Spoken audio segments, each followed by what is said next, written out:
Hello, your students. In this video, we'll review the switch case statement. Before, we learned how to control the flow of the program with if statements, where you have a condition which evaluates true or false, where you can have multiple of them, and based on the condition itself, a block of code is going to be executed. Now, you also can control the flow of the program with switch case statement.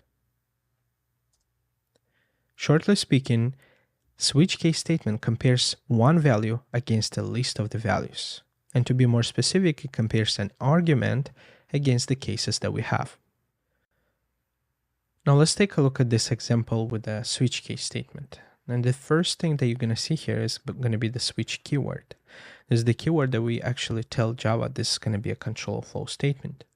Then it's followed by parentheses, and in parentheses we're going to put an argument, the value what is going to be matched against the cases, or we can call it an expression.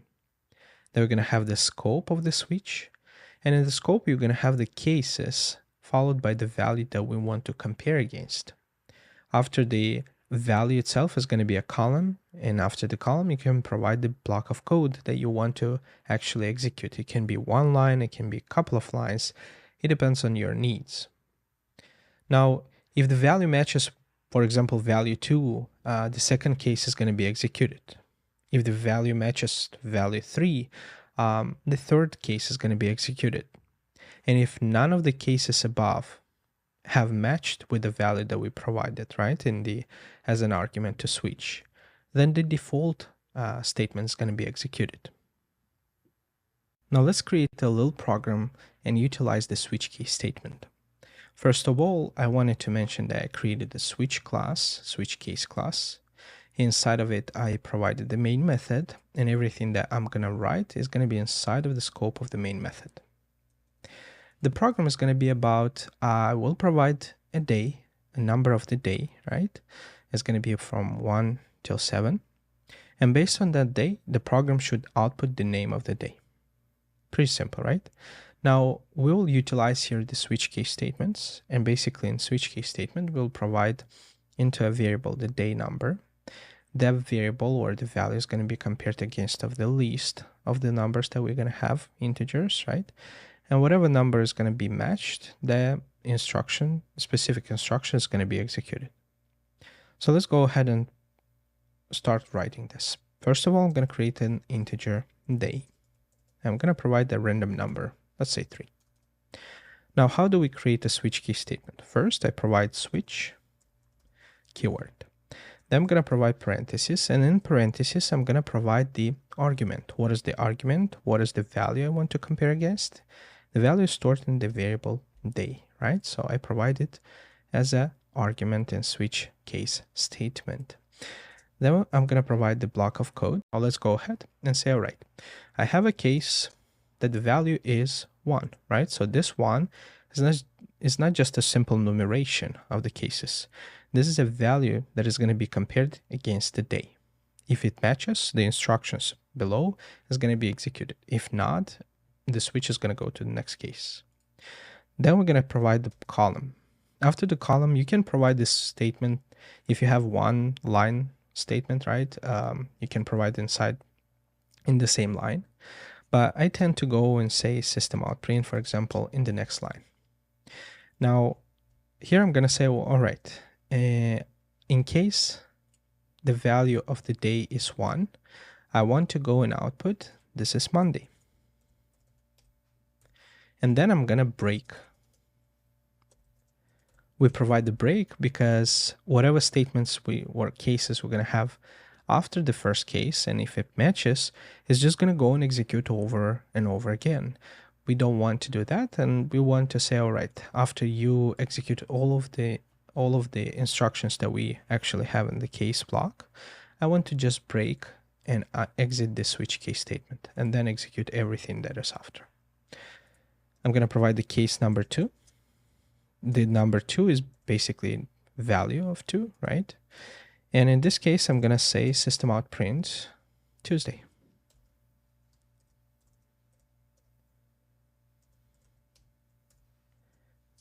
I'm also going to include a break statement. Case 3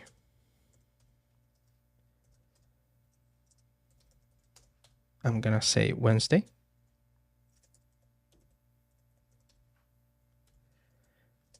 Again, break.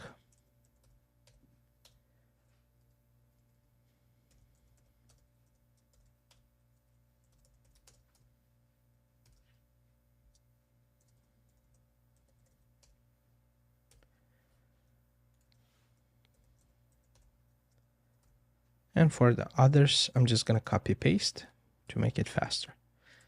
Now we'll have case 5. And this is going to be Friday. Case 6 is going to be Saturday. And case 7, it is going to be Sunday. Great. Now, we also want to have something, what if the day value, right? It's not going to be in range of 1 till 7. We want to include a default statement. The default statement is going to be executed when all of the cases above didn't match the value that we have. So we'll go and say system.out.print. Please enter a valid day number.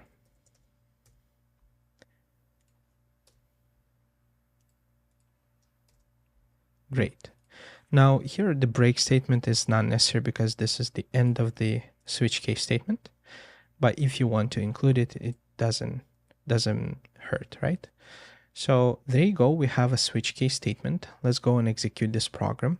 Well, first of all, we have right now integer 3, right? What Java is going to do? It takes this day, initializes to 3. Then the day is going to be passed as an argument to the switch case statement.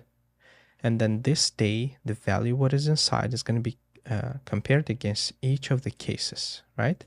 Once it finds the value that is actually matching whatever we have, it's going to go and execute whatever is after the colon, right? So in our case, it's going to be is case with a value of 1 matching the whatever we have in the day. No, not really.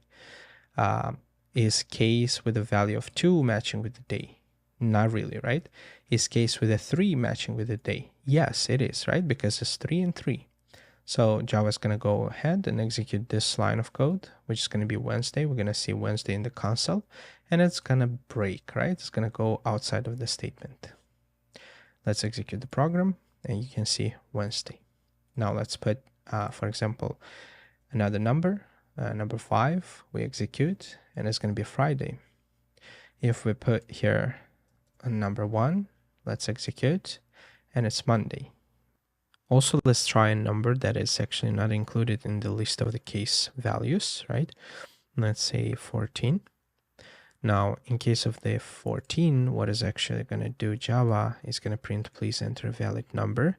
And what happens here is basically we go and check against all of the cases, right? Is day equal to 1, 2, 3, and 7, right? And none of them matches the value that we're looking for, and basically default statement is going to be executed. Now let's take a look at the notes which we need to keep in mind when working with the switch case statements. First of all, there can be any number of cases imposing the condition check. What does it mean? It means that there's no specific limitation how many cases we can have in a switch case statement. You can have as much as you need, and if you need 100 of them, you can provide 100 cases. If you need just a few, you can provide just a few. But the point is there is no limitation, and there can be any number of cases that you would need. The second point is going to be duplicated cases values are not allowed. So there's a crucial part to understand that you can actually go ahead and say, all right, I can create a new case. And the case is going to have the value of 7. I'm going to say just system.out.print and print out statement. I'm going to provide another day. And I'm going to just provide the break statement to be consistent. Now, what you see here is going to be an error, right? What is the error about? If we hover over, we're going to see the duplicated case. Now, what is this happening? Why? basically the idea is you cannot have any duplications in the cases that you provide, right? You can have them mixed in any order you want. They can have any values that actually is going to be an integer value, right? But you cannot duplicate them. Once you duplicate, Java is going to complain because actually Java is not going to know which one to execute, the first one or the second one. So you cannot have duplication in the cases values.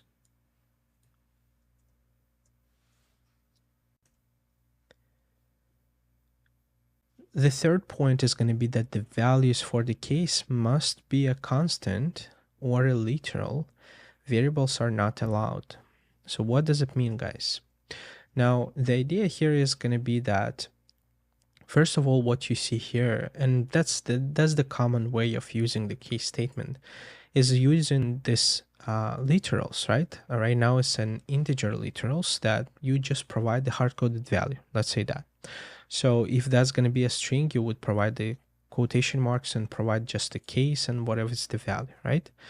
The idea here is going to be that you cannot use just a simple variable, right? You cannot go and say, well, I have an integer which is going to be called day one, right? And it's going to be 1. And I cannot go and say, well, this is the variable that I want to provide here to be matched against the day. This is not possible, right? You cannot provide the variables inside of the case values. Now, what is actually possible is using the constants. Well, the constant is going to be something, a variable that is declared as final. This is something that is going to be covered in the future, but I'm just going to show you. So if I'm going to say that this is a variable, but not just a variable, it's going to be a constant, right? It's going to be day 1 with the capitals. And here I can go and say, well, use the day 1, right? In this case, the day 1 is going to work because the final makes this variable as a constant, and this is going to be a variable, a constant that you cannot change the value, right? It's kind of variable, but you cannot change the value in it. So this is going to be the idea here, but keep in mind, simplify this and just use the literals itself, and it's going to be much, much more simpler. Now, the fourth one is going to be that the break statement is used inside the switch statement to terminate a statement sequence, right? So what did I mention to you before? We use this break statements to not jump to the next one, right? And I'm going to show you the example. For example, if I go and just omit all of them, let's do not have those breaks, right? What is actually going to happen in this case? Well, if I provide the number 1, let's see what happens. Well, I execute it, and what happens? We have all of the values or all of the print statements printed in the console, right? Why is that? Well, once we matched one of the cases, right? Java goes and executes whatever it's inside, and it just goes and jumps to the blocks of code of other cases non-stop, right? If I'm going to go to and put the number, let's say 4, right? So it's going to go and execute what? It's going to go execute everything down below from the 4th and further, right? So we go case 1 doesn't match, case 2 doesn't match, 3 doesn't match, 4 matches, right? We go and execute Thursday, you can see it here, and then Friday, Saturday, and Sunday, and so on and so forth, right? So we don't really want to have that. And in that case, we need to actually have the break statement in place. So I'm just going to go backwards, and that's going to be how we use with the break statement. So we can break at one point when we executed all of the statements or instructions of the case that we want.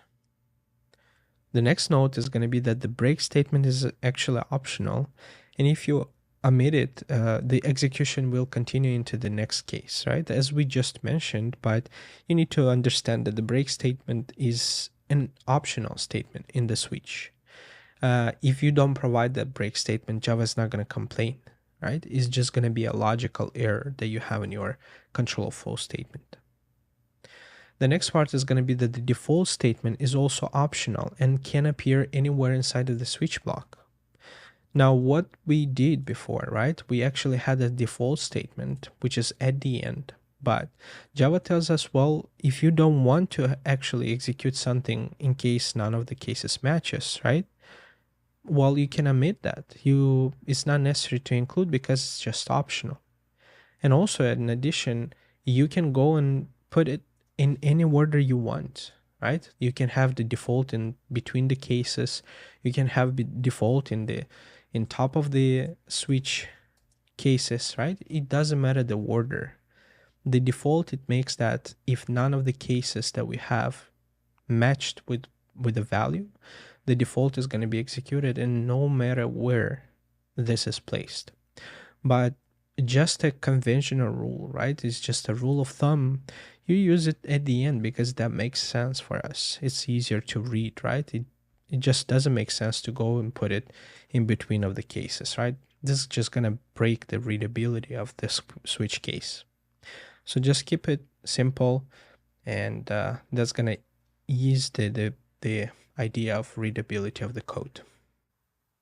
And the last but not the least note is going to be that the Java switch expression, or the argument that we provide into the switch case statement, must be the type of byte, short, int, char, string, or enum. Now, enums, don't worry about them. They will be covered in the future. Now, this is the data types that you can use with the switch. Now, you can see there are limitations. You cannot use long, you cannot use double, you cannot use booleans. So to give you just an idea, here's one of the examples that you can use character, right? For example, you have a character letter, and you check against other characters that you have, A, B, C, D, F, right? And in case that matches, you actually do a specific execution or a specific instruction, right? Another case is going to be with strings. You basically have a string that you provide as a switch argument, and then you have the cases with the values, right? Literal strings. And then basically, if it matches, you just go and execute the instructions. Now, in conclusion, let's take a look at this picture that we have here. Now, this is going to be the flow, what happens in the switch case statement. Basically, we have an integer number declared and initialized to 3. Don't worry about right now, the double semicolon is basically just a typo. Now, this number is going to be as an argument to the switch case statement, right, or the expression for the switch. It is the data type of integer, which is allowed, right? So we pass it here. Then we have the cases. The case, for example, with the value of 1, which is an integer value, case with the value of 2, which is also an integer value, and 3, right? Then you have default. So here's what happens. Now we initialize the number to 3. We provide it to the switch case statement. And what Java does, it goes to the first case and matches if 3, right? If number, which is 3 right now, is equal to 1. Is it? Not really, right? So what we do, what Java does, goes to the next one, to the next case. It checks now, is number, which is 3, equal to 2, which is not true as well. So we just ignore those blocks of code. We go to the third one. So we have number, is number equal to 3, which is actually true, right? They are equal. So that's going to be actually where Java goes and executes the block of code. We execute the instructions, and then we have the break. What actually the break does, it breaks out from the switch case statement and goes and executes everything that is after. Now we have another flow here when we actually have a number that doesn't exist in the case list, right? So the number is initialized to 6. Now we go and check, all right, is the case 1 matching the number, right? Is 6 equal to 1? Not really. Is 6 equal to 2, right? The number to 2? Not really. Is 6 equal to 3? Again, not really. So none of the cases match the actual argument that we have. So what is going to happen in that case? None of the cases matched. The default one is going to be executed. So this is the block of code that is being executed at the end if none of the cases above have matched.